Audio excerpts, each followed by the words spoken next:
شعبان المعظم یا رجب المرجب، یہ نام رجب کے مہینے کے ساتھ المرجب لگایا جاتا ہے اور شعبان کے ساتھ المعظم لگایا جاتا ہے، جبکہ دوسرے کسی مہینوں میں ہم یہ نہیں دیکھتے کہ رمضان یا ذی الحج یا کسی اور مہینے کے ساتھ کوئی ایسا لفظ استعمال کیا جاتا ہو انڈیا پاکستان میں جیسے کہ رجب المرجب اور شعبان المعظم کے نام سے جانا جاتا ہے۔ اس کی کیا حیثیت ہے؟ دیکھیے، مرجب اور معظم یہ دونوں ہم معنی الفاظ ہیں۔ مرجب کا معنی بھی یہی ہوتا ہے کہ معظم ہے، اور معظم کا معنی بھی یہی ہوتا ہے کہ یہ بڑی فضیلت والا اور عظیم مرتبت والا مہینہ ہے۔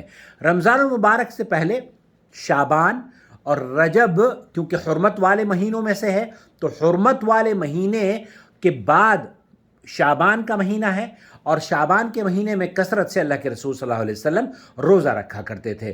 تو رجب المرجب کا کہنا، کیونکہ یہ حرمت والے ان 4 مہینوں میں سے ہے، ایک ہے جسے شعبان سے پہلے اللہ تعالیٰ نے نصب کیا ہے یا اس کو شعبان سے پہلے لگایا ہے، اسی طرز پر رمضان سے پہلے جو مہینہ آیا ہے وہ ہے شعبان کا۔ تو شعبان سے پہلے رمضان کی تیاری کرانے والا شعبان المعظم اس لیے کہا جاتا ہے کہ یہ بڑی عظمت والا مہینہ ہے۔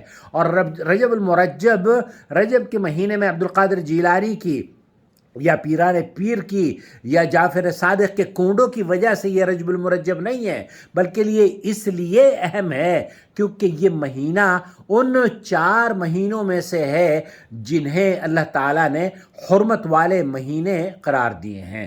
تو رجب کا مہینہ، شعبان کا مہینہ، رجب کے مہینے کو رجب المرجب کہا جاتا ہے، اور شعبان کے مہینے کو ہمارے یہاں ہندوستان پاکستان میں، خاص طور پر عرب میں تو یہ رواج نہیں ہے، لیکن ہندوستان پاکستان میں رجب المرجب کہا جاتا ہے اور شعبان المعظم کہا جاتا ہے۔ تو اس لیے ان کی اہمیت ہے کیونکہ یہ شعبان سے پہلے ہے، حرمت والا مہینہ ہے، اور رمضان سے پہلے شعبان رمضان کی تیاری کرانے والے مہینہ ہے، کیونکہ اللہ کے رسول صلی اللہ علیہ وسلم اس مہینے میں کثرت سے روزہ رکھا کرتے تھے۔ تو اس کی کوئی حیثیت نہیں ہے۔ اگر آپ انہیں رجب المرجب کہہ دیتے ہیں یا شعبان المعظم کہہ دیتے ہیں تو اس سے کوئی فرق نہیں پڑتا۔ ہر مہینہ مبارک ہے، معظم ہے، اور ہر مہینہ برکتوں والا ہے، لیکن رجب ان اشہر الحرم میں سے ہے جن 4 مہینوں کو اسلام میں حرمت کے مہینوں سے تعبیر کیا گیا ہے۔